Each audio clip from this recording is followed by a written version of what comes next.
Okay guys, day 5. So, meron tayong day 5. So, medyo buong araw kasing nasa labas ako ng bahay. Children's Day kasi dito sa Japan ngayon eh. So, nakauwi kami 11 PM na. Kaya ito, naglasampay ako. Nasa likod ng ulo ko na, yung vlog Monday to, yung vlog kasi, ang non-negotiable ko, Monday to Friday. So realistically, kaya ko talaga siyang gawin. Kasi 10 minutes lang to basta may mai-vlog lang ako eh. So, ang binubuo ko lang talaga dito, consistency. Kumbaga, maging maging habit na sa akin. So, madali lang naman siya, 10 minutes lang naman siya, or below 10 minutes. Kaya ito, kailangan mag-show up ako sa bagay na to, everyday. Diba? So, siguro sa day 1000 natin, kung babalikan natin tong araw na to, sigurado sobrang sarap ng pakiramdam na yun. Kasi makikita ko na, tangay na, ito ko nung day 5, ito ko nung day 1000, hindi ko pa na-imagine kung ano yung nasa day 1000. Hindi ko pa natutuklasan kung ano yung mga mangyayari nun. Pero sigurado 100% ako, kung maaabot ko yung day 1000, ibang tao na yun. So sobrang laki na lang nilevel up ng tao na yun by day 1000 kung uulit-ulitin ko lang to. So consistency ulit, 'di ba? So yun talaga. So ngayon, ang binubuo talaga natin dito, kaya hindi tayo bumibitaw, is maging consistent. So nagiging consistent tayo ngayon. Okay? Consistency is the key. Yan ang key, guys. So, kailangan natin maging consistent ngayon. Okay. Ano ba pwede natin pag-usapan? 2 minutes pa lang. So yun, nagpunta kami dahil Children's Day dito ngayon. Nagpunta kami ng Lagunasia, yung parang dinosaur, may dinosaur event dun. So may mga robot na dinosaur na siya, amusement park. Pero lang siya, normalan lang na amusement park, hindi walang wow factor. Kumbaga mid lang siya.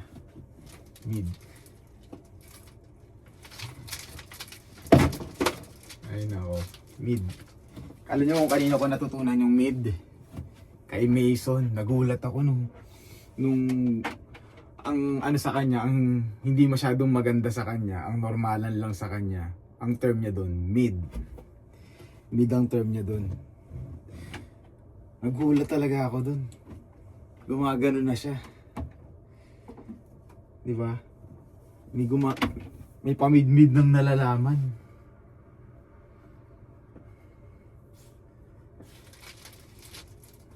Dapat pala dapat pala nag-take ako. Ang ganda idea na yun. So dapat pala kanina namasyal kami, nag-take na ako ng konting photos, ng konting videos.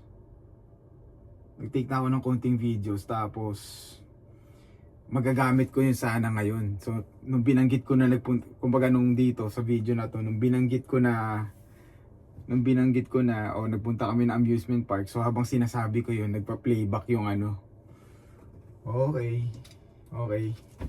Galing nun.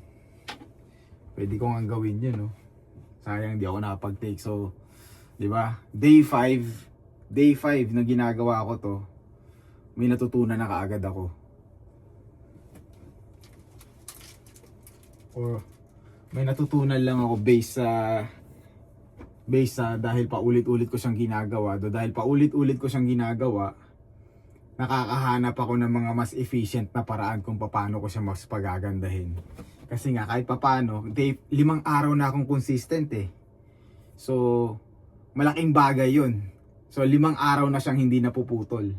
So, habang hindi napuputol yun, patibay ng patibay yun. Patibay ng patibay yun. Panoorin nyo to guys. Panoorin nyo to. Ibigay nyo rin sa akin yung puwersa nyo. Okay? Para bigay nyo yung puwersa nyo sa akin. Makakatulong yung puwersa nyo sa akin para maging consistent ako lalo dito. Kumbaga para tong si Goku eh. Nanghihingi ng lakas. Sa sambayan ng mundo. Para na si Goku guys. Energy ball, di ba?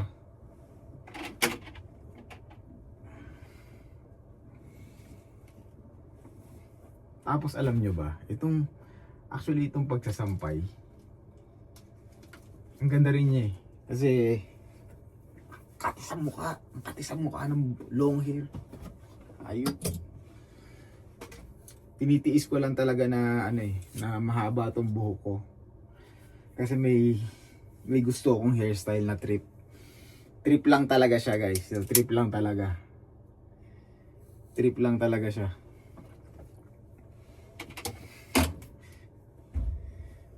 Trip lang talaga siya.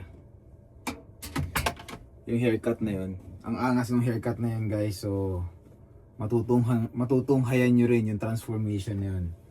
So para sa akin, kaya ako ipapagupit yung hairstyle na yun. Kasi ang angas. Kumbaga every time na makikita ko yung sarili ko sa salamin, masasabi ko sa sarili ko na ang angas ko. Brad, di ko muna i-spoil sa inyo pero ang angas nun. Nung magiging haircut ko na yun.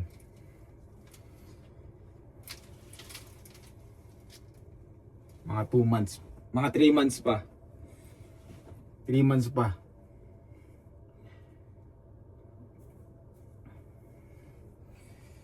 Tapos bukas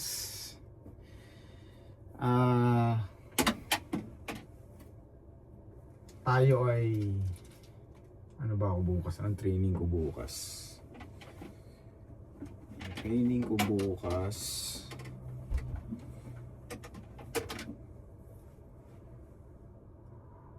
upper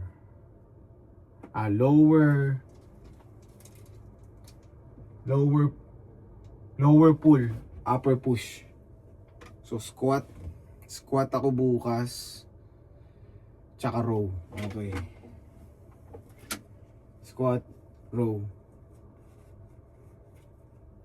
leg extensions. Okay. Yan ang training natin bukas. So ang program ko kasi guys 4 times a week lang. So upper push, lower pull, tapos day 2 lower pull, upper push. So day 3 upper, ganun lang, palit-palitan lang. So dati kasi ang training ko upper lower. Okay din yun ha. Actually lahat naman ng training okay eh. Depende sa goals mo eh. Pero para sa akin, kaya ako nag-i-stick dito sa ganitong klase ng training ngayon. Kasi para sa akin ito yung pinakamaganda para sa akin sa ngayon ha. Sa ngayon. So 4 na whole body a day. Full body yun. So kung iisipin mo nga dati, kung babanggitin ko sa sarili ko na sa 2018 na ako, na 4 na beses ako nag-full body na workout, sasabihin ko, ha? Okay ka lang? Pero guys, masarap mag-4 na mas nakakasagad ka actually pag gano'n ang split ng training mo.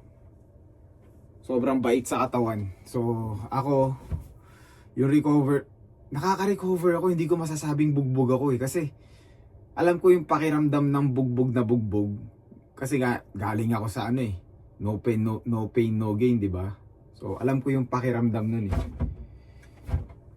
Hindi ako ganun. Sobrang ganda ng ano, ng recovery ko. So masasabi ko na ano, nasa magandang estado tayo ngayon at very excited ako sa mga susunod na mangyayari. So, ang pinaka-issue lang ngayon na kailangan kong mabuild at mapalakas. So, maging consistent, yun lang talaga. Disiplina, meron naman tayo eh. So, consistency, kailangan ma-improve talaga. Okay?